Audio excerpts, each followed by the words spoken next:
good afternoon, everyone. Good to see you here on Monday. You wouldn't believe it if I told you, but I'm glad to be back with you, coming back from a trip to California, see my mom and my brother and some family and friends and clients, and back to give you the top 5 news show. If you're new here, we give you 5 stories in 5 minutes, weekdays at 5 o'clock Eastern time. It's Monday, November 24th. Here's what's making headlines today. Story number 1, federal judge has thrown out multiple cases against former FBI Director James Comey, dismissing allegations tied to the handling of classified information during the Trump era. Legal experts say it could set a precedent.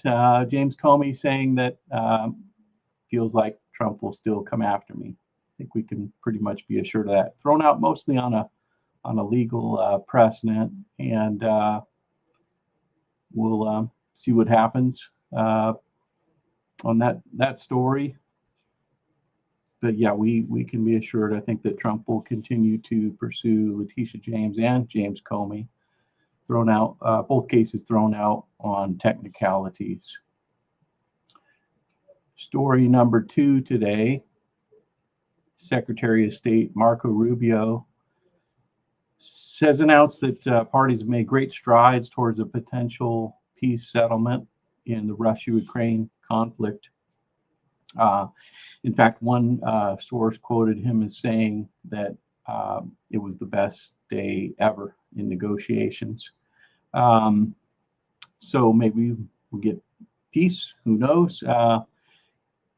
Discussions continue on the peace settlement in Geneva between European officials, Marco Rubio, and they're discussing a new U.S. proposal to end the war.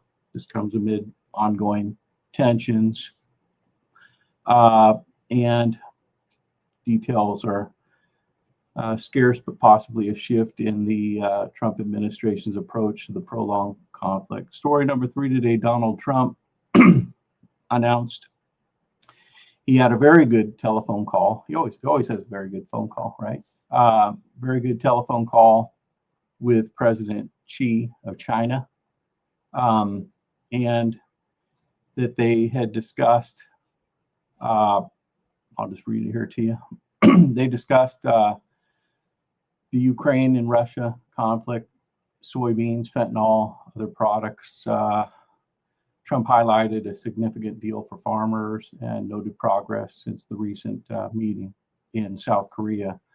And then the president of China invited Trump to Beijing in April, and then there's a reciprocal state visit plan for President Xi to come to the United States later this year, and an emphasis on ongoing communication. Hopefully we can get a settlement in the tariff situation. Story 4 today, President Trump vows to designate the Muslim Brotherhood as a terrorist organization, a decision that could shape U.S. foreign policy in the Middle East and impact alliances with countries where the group has influence. Story number 5 today, Elon Musk reposting to his 229 million, I'll round up 230 million followers, supporting Congress's passing of voter identification, suggesting paper ballots, same-day voting, proof of citizenship, and that's it.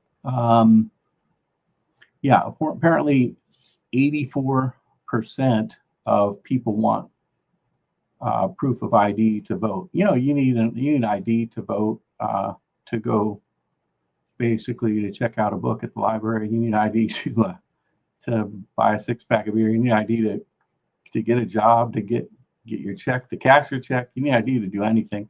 So why wouldn't you need an ID to vote? 84% of people are in favor of that, and it has us here at the newsroom wanting to know who the 16% are.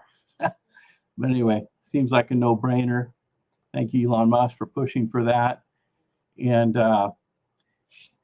one of the someone had posted all the countries that already had laws to require ID to vote, and it includes the UK and just a huge laundry list of, say 4 dozen really well-known countries. You know all the names. I don't want to bore you and read you all the names, but it's not an unusual thing for a country to ask for identification for people to vote, and seems to be a push afoot to do that now, which seems like a good thing. That's 5 stories in 5 minutes. I'm Joe Palaio. Now for an encouraging word. Don't work yourself into the spotlight. Don't push your way into the place of prominence. It's better to be promoted to the place of honor than to face humiliation, being demoted. That's your word of encouragement for today and your 5 news stories. And we will see you here tomorrow and every weekday at 5 o'clock Eastern time.